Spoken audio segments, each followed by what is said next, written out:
Royal Enfield हम सभी Indians के लिए सिर्फ एक मोटरसाइकिल कंपनी ही नहीं, एक फील है, एक इमोशन है, एक मेमोरी है। हम में से हर एक इंसान जो ये वीडियो देख रहा है उसने ये सब कभी ना कभी ज़रूर फील करा होगा, चाहे वो खुद की कोई मेमोरी हो या फैमिली के किसी और मेंबर की। रॉयल एनफील्ड हम इंडियंस के लिए एक मोटरसाइकिल कंपनी से बढ़कर एक फैमिली मेंबर जैसी हो गई है। तो आइए आज जानते हैं कि कैसे एक इंग्लैंड की नीडल बनाने की छोटी सी कंपनी बनी हम इंडियंस की पसंदीदा मोटरसाइकिल, और कैसे एक 24 साल के सीईओ ने इसको बैंकरप्सी की कगार से आज बनाया one of the best selling motorcycles in the world. तो इस वीडियो को एंड तक ज़रूर देखिएगा, एज इसमें ऐसे बहुत सारे फैक्ट्स और इवेंट्स हैं जो शायद आप लोगों को ना पता।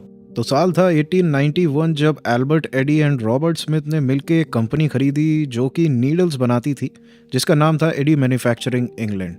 इनका काम अच्छा चल ही रहा था, पर किस्मत ने इन लोगों के लिए कुछ और ही प्लान किया हुआ था। जब 1893 में इन्हें एक बड़ा ऑर्डर मिला to make bicycles for the royal arm factory of England, तब इन दोनों ने एक नई कंपनी बनाई जिसका नाम था द एनफील्ड साइकिल कंपनी। शुरू के 8 साल रॉयल आर्म्स फैक्ट्री, जो कि एक आर्म्स एंड एमिनेशंस बनाने की फैक्ट्री थी, उसके साथ काम करने के बाद और बहुत ही अच्छी क्वालिटी की बाईसाइकिल्स बनाने के बाद अब टाइम आ गया था एक नया स्टेप लेने का, जो कि था मोटराइज्ड व्हीकल में एंटर करने का। और ये स्टेप कंपनी ने लिया साल 1901 में, जब एनफील्ड ने लॉन्च करी अपनी पहली मोटरसाइकिल, जो कि 211 सीसी की सिंगल सिलेंडर इंजन की बाइक थी, जो प्रोड्यूस करती थी 1.75 हॉर्स पावर और जिसकी टॉप स्पीड थी 30 to 40 किलोमीटर पर आवर। फिर 1909 में इन्होंने इंट्रोड्यूस करी रॉयल एनफील्ड V2, जो कि एक 297 सीसी की V twin इंजन की मोटरसाइकिल थी जो प्रोड्यूस करती थी 2 हॉर्स पावर।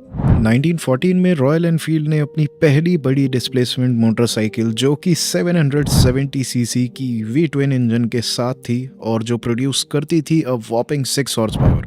आज के स्टैंडर्ड्स के हिसाब से बहुत ही कम, पर 1914 के स्टैंडर्ड्स के हिसाब से काफ़ी ज़्यादा थी। साल था 1923 और बीच में काफ़ी सारी बड़ी सीसी की बाइक्स बनाने के बाद रॉयल एनफील्ड ने डिसाइड किया कि एक छोटा इंजन लाया जाए जो कि पावरफुल भी हो, कॉस्ट इफेक्टिव भी हो और बहुत ही ज़्यादा रिलायबल भी। फिर कंपनी ने इंट्रोड्यूस करा 346 सीसी का single cylinder engine with overhead valves, जो प्रोड्यूस कर रहा था अ वॉपिंग 10 हॉर्स पावर। एंड यस मेरे दोस्तों, रॉयल एनफील्ड के 350 सीसी के आइकॉनिक इंजन का जन्म हुआ। ये बहुत ही ज़्यादा रिलायबल भी था और कॉस्ट इफेक्टिव भी, और मेंटेनेंस में काफ़ी सस्ता भी था दूसरे इंजन से। पर फिर 1926 में रॉयल एनफील्ड के साथ कुछ ऐसा हुआ उन्होंने कभी सोचा नहीं था। 18 एकड़ की इंग्लैंड की फैक्ट्री जलकर राख हो गई, और ये एक बहुत ही बड़ा ब्लो था रॉयल एनफील्ड के ऑपरेशंस के लिए, जो इन्हें बैंकरप्सी की कगार पर ले आया था। 1926 में जब आग लगी तो रॉयल एनफील्ड को वापस खड़े होने में थोड़ा टाइम तो लगा, पर they were even stronger and better than before. तभी 1932 में जन्म हुआ one of the most iconic motorcycle का, जिसकी लेगेसी इतनी आगे तक जाएगी कि रॉयल एनफील्ड को आइडिया भी नहीं था। तो यस मेरे दोस्तों, जन्म हुआ बुलेट 350 का, जिसमें कि 350 सीसी का single cylinder long stroke side valves वाला इंजन था, जो प्रोड्यूस कर रहा था 12 हॉर्स पावर और जिसकी टॉप स्पीड थी around 80 to 85 kilometres per hour. Bullet की सक्सेस के बाद रॉयल एनफील्ड ने लॉन्च करी बुलेट 500, जो कि अपने राइवल्स जैसे BSA, नॉर्टन एंड ट्रायम्फ के लिए एक बड़ा कंपटीशन थी। पूरी दुनिया में अफरा तफरी का माहौल चल रहा था। वर्ल्ड वॉर 2 अपने फुल स्विंग पे था और यूके के ट्रूप्स जो कि डिप्लॉयड थे काफ़ी जगह, उनको ट्रांसपोर्टेशन में काफ़ी दिक्कत होती थी। तभी 1943 में रॉयल एनफील्ड ने एक ऐसी प्रोटोटाइप बाइक बनाई जिसने काफ़ी आर्मी पर्सनल्स का जीवन बहुत ही आसान कर दिया था। रॉयल एनफील्ड ने 126 सीसी की 2 स्ट्रोक मोटरसाइकिल बनाई, जो कि इतनी लाइट वेट थी कि उसको स्पेशली फैब्रिकेटेड पैराशूट क्रेडल्स के द्वारा पैराट्रूपर्स के साथ जमीन तक पहुंचाया जा सकता था। रॉयल एनफील्ड के इस अमेजिंग आइडिया को पूरी दुनिया ने प्रेज किया और काफ़ी कंपनियों ने तो इसे कॉपी भी करने की कोशिश करी। 1948 में ये पहली ऐसी ब्रिटिश मोटरसाइकिल बनी जिसमें कि स्विंग आर्म रियर सस्पेंशन भी आया। टेक्नोलॉजी और इनोवेशन के साथ बाइक्स में कुछ कुछ बदलाव होते रहे और बाइक और ज़्यादा बेटर होती रही।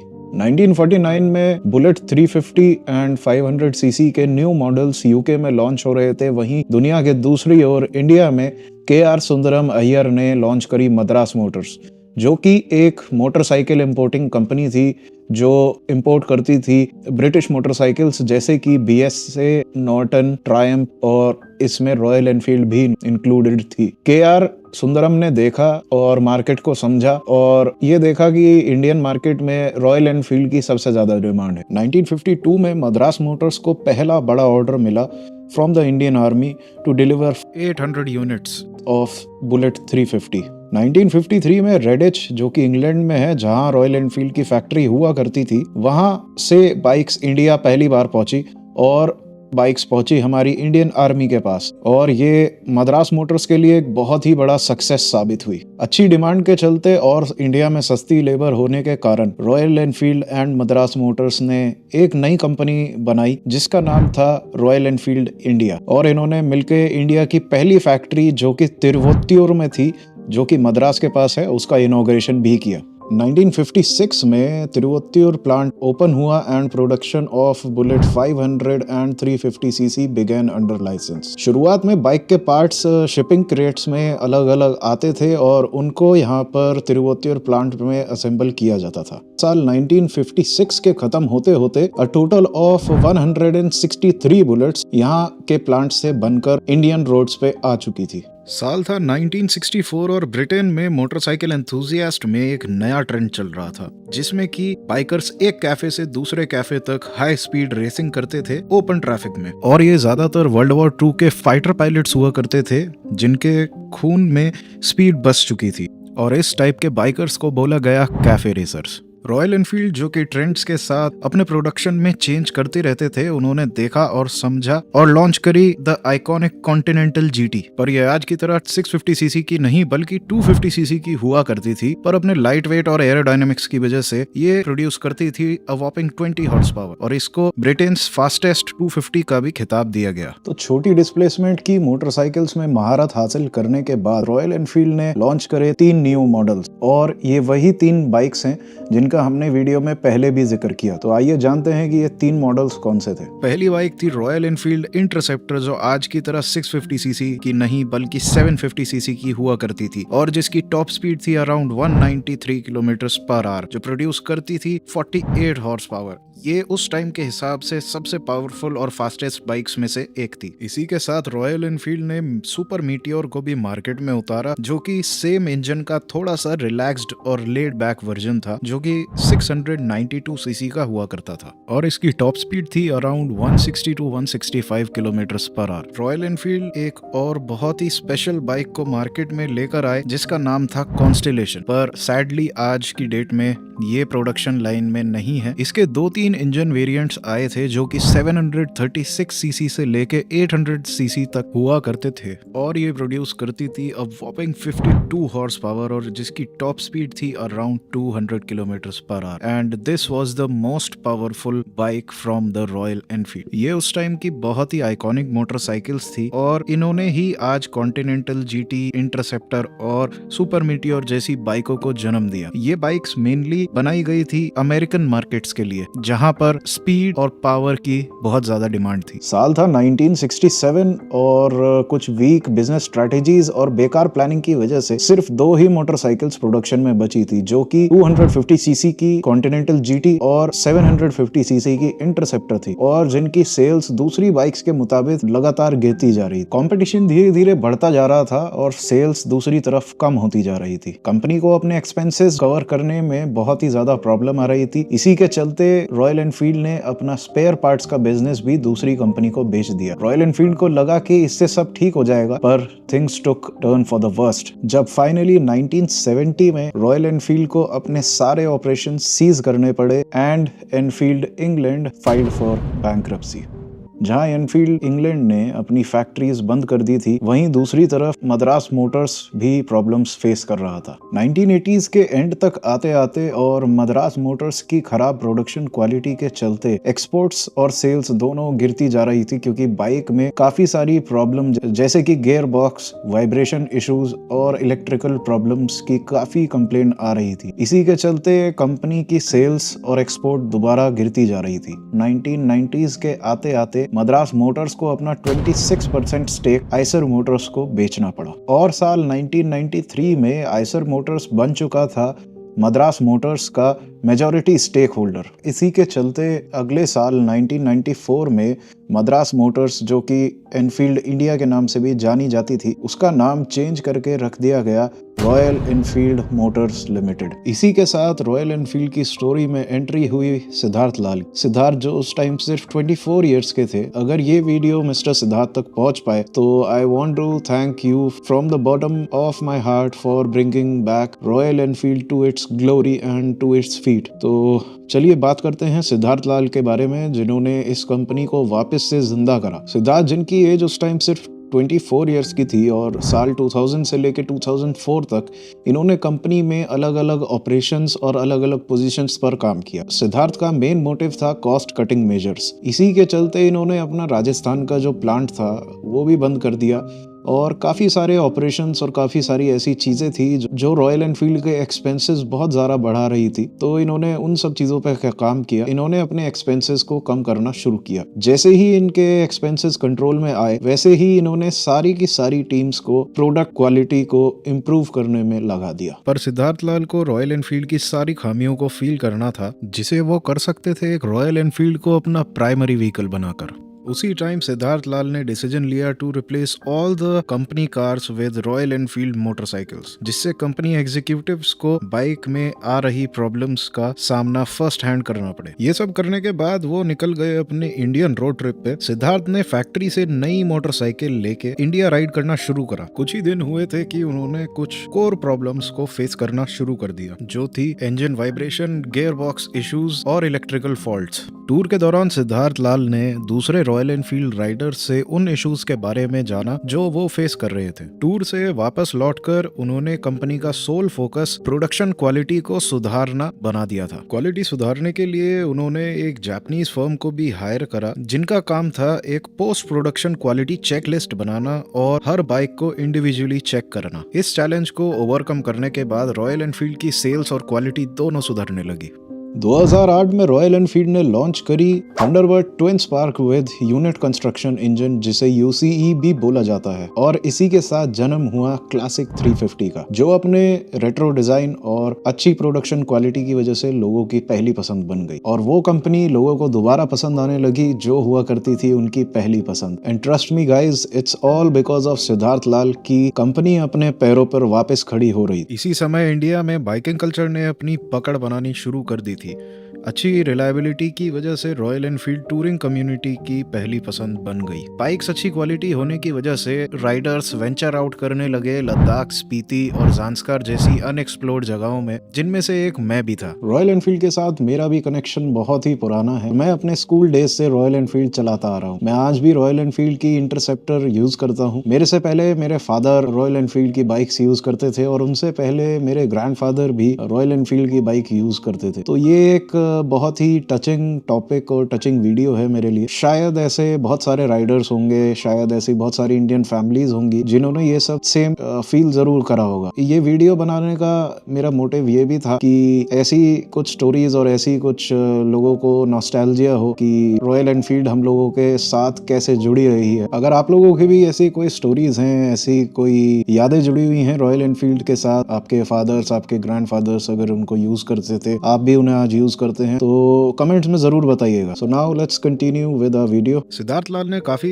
ट्रिप्स करे ऑल ओवर इंडिया, काफी लोगों से मिले भी और बहुत फोकस करा एक कम्युनिटी बनाने में, जिसमें कि लाइक माइंडेड बाइकर्स एक साथ साल में एक बार मिले और एंजॉय करें। और कुछ ऐसे ग्रुप्स बनाए जैसे कि royal Enfield Himalayan Odyssey, royal Enfield Motoverse, royal Enfield Riders mania, जो मंथली एंड ईयरली राइड्स करते थे। तो आप लोग देखिए, सिद्धार्थ लाल ने ना सिर्फ अपनी कंपनी को संभाला पर एक बाइकर कम्युनिटी को फैलाने में भी बहुत मेहनत करी और वो इसमें भी सक्सेसफुल साबित हुए। सिद्धार्थ लाल ने ना सिर्फ एक कम्युनिटी बनाई पर एक बाइकिंग कल्ट और बाइकिंग ब्रदरहुड भी बनाया, और ये उनके लिए भी बहुत ही सक्सेसफुल साबित हुआ जब लोग रॉयल एनफील्ड के साथ जुड़ते रहे और रॉयल एनफील्ड की सेल्स बढ़ती रही। सिद्धार्थ लाल के बारे में बातें करने के लिए बहुत कुछ है। I will make a particular video about him soon on my channel. तो आइए अब जानते हैं 2010 से लेके आज तक का रॉयल एनफील्ड का सफर कैसा रहा। ये सब करने के बाद अब टाइम था एक नया इंजन बनाने का। ये इंजन था 500 सीसी का SI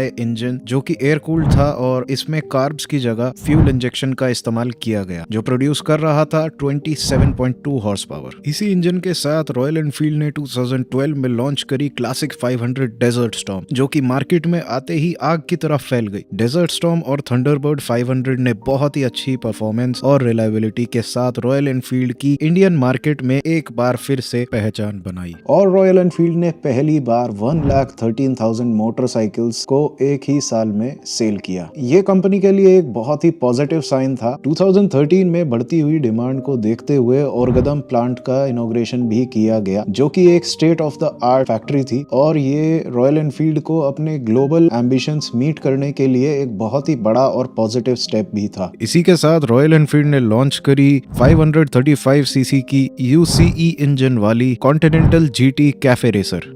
ये वही डेजर्ट स्टॉर्म वाले 500 सीसी का थोड़ा सा अपग्रेडेड वर्जन था, जो कि being a true biker myself and owning one myself for 2 years was a very bad one from the Royal Enfield. It was full of vibrations, tapped noises and electrical problems.